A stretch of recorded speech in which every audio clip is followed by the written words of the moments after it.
sponsored by Anjaneya University Career Counseling Center, Rewa.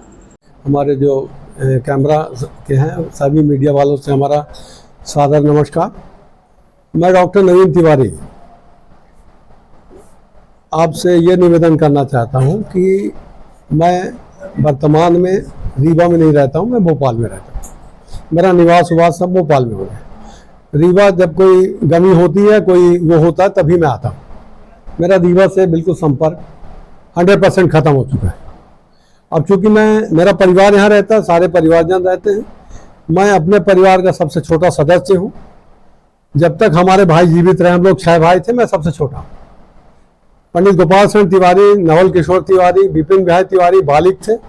सन 60 में हमारे पिताजी जमीन खरीदी और हम 3 भाई नाबालिग थे। मेरी उम्र जब ये सन 60 में रजिस्ट्री हुई तब मेरी उम्र 6 साल की थी, 9 साल की थी। ये सब ऑन रिकॉर्ड है, आप लोग देख सकते हैं। और मुकदमे के संबंध में मुझे जानकारी 2009 मुझे जब पक्षकार बनाया गया, मेरी बड़ी भाभी जो मेरी माँ जैसी थी, मैं उनको हमेशा माँ कहा और इन बच्चों को अपनी गोद में पाला हूँ। मैंने कभी इन लोगों के खिलाफ आज तक एक शब्द अपनी जबान से नहीं बोला। और वर्तमान में जो प्रोपेगेंडा चला, जब मैं यहाँ है ही नहीं हूँ तो मैं किसी को क्या कहूँगा, कैसा कहूँगा। तो पूरे प्रकरण की जानकारी मैं आपको दे रहा हूँ। अगर आपको लगे कि ये सही है तो आप उसको देख लीजिए।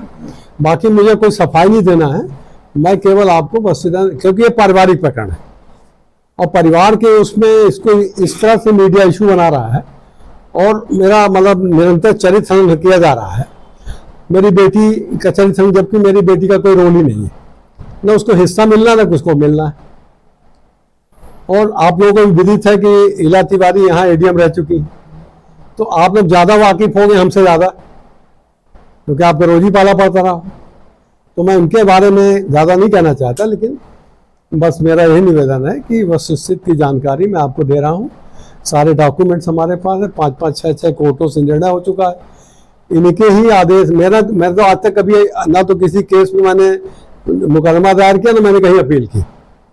केवल इन्होंने जो अपने डिफेंस में मैंने जवाब दिया। अब कोर्ट का निर्णय स्वतंत्र होती ही कोर्ट है, कोई भी कोर्ट होगी, सब स्वतंत्रता। सारे पीठासीन अपने विवेक से आर्डर करते हैं, तो हमारे दबाव में तो करेंगे नहीं।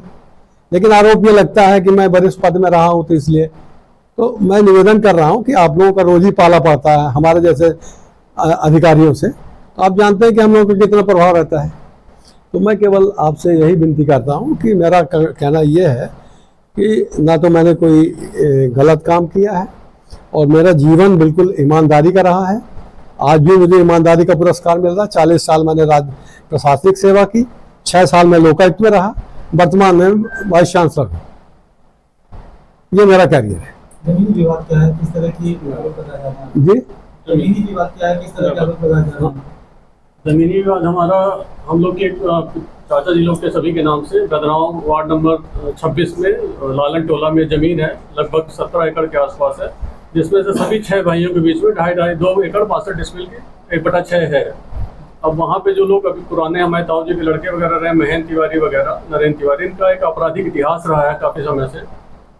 उनका एक कब्जा बना रहा, उन्होंने कभी कोई गया भी हमारे परिवार से तो हमेशा से लड़ाई झगड़ा इन सबके प्रति वो रहे हैं। उस जमीन का बंटवारा माननीय तहसील द्वारा 2020 में किया गया, जिसकी अपील एसडीएम के वहाँ से वो खारिज हुई। कमिश्नर के उन्होंने अपील की, वहाँ से उनके खिलाफ आदेश हुआ, ये बंटवारा हुआ। फिर उसका उन्होंने सिविल में भी चैलेंज कर रखा है, जहाँ से सारे आदेश हम लोगों के पक्ष में है। जिस भूमि का सीमांकन हमने 2020 में कराया था, उसका पत्थर वगैरह महेंद्र तिवारी जैसे इन दुर्दांत लोगों ने निकाल के पूरे पत्थर फेंक दिए, पूरी जो उसकी जगह होती है डिस्टर्ब कर दी, जिसके लिए पूरा सीमांकन है तो हमने आवेदन किया। और 18 अप्रैल 2024 को, जिसको 2 महीने लोगों ने अपने अलग अलग पत्रकारिता और अलग अलग तौर तरीकों के दम पे रोक के रखा, सीमांकन के आदेश को रोक के रखा इन्होंने अलग अलग तरीके से, बिना मतलब की आपत्ति लगा के रखी है।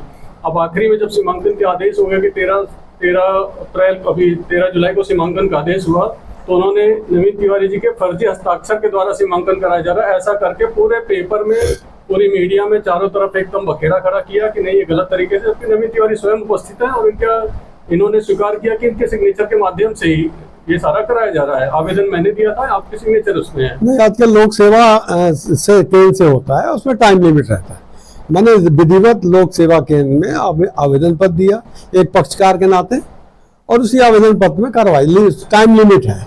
लेकिन ये सब आप लोगों के मतलब मैं क्या कहूँ, उसके कारण बार बार मतलब मुझे मेरा चरित्रहनन भी हो रहा है और मेरे ऊपर नाना प्रकार के झूठे आरोप भी लगाए जा रहे हैं। जब जमीन पे हम पहुंचे सीमांकन की आरआई पटवारी वगैरह के माध्यम से, तो उन्होंने तरह तरह की गाली गलौज की, वहाँ मारपीट करने के लिए कई लोग इकट्ठा कर रखे थे हम लोगों को, और आप खुद को ऐसे प्रस्तुत कर रहे हैं जैसे उनको पीड़ित पक्ष के रूप में प्रस्तुत किया जा रहा है, जबकि हम लोग गए वहाँ सीमांकन कराने, अधिकारियों के साथ गए वहाँ पे, तो इन्होंने वही आवेदन बोला कि हमने नवीन तिवारी जी के फर्जी हस्ताक्षर का आवेदन लगा रखा है, इसलिए सीमांकन नहीं होगा। भाई किसी एक पक्षकार का ये कौन साबित कर सकता है कि हस्ताक्षर गलत है या सही? समय में नवीन तिवारी इसका खंडन कर सकते हैं, कोई बाहरी आदमी इसको कैसे चैलेंज कर सकता है?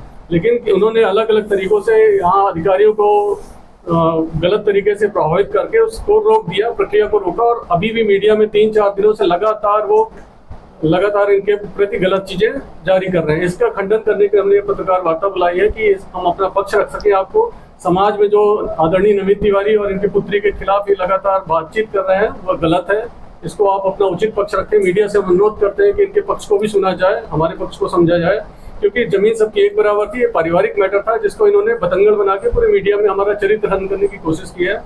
तो आपसे माध्यम से हम यही चाहते हैं कि इसको किसी भी तरीके से इसको आगे बढ़ाने से आप लोग रोकें। मध्य प्रदेश। अधिक जानकारी के लिए सेंटर विजिट करें या दिए गए नंबर पर कांटेक्ट करें 9201679760 पर।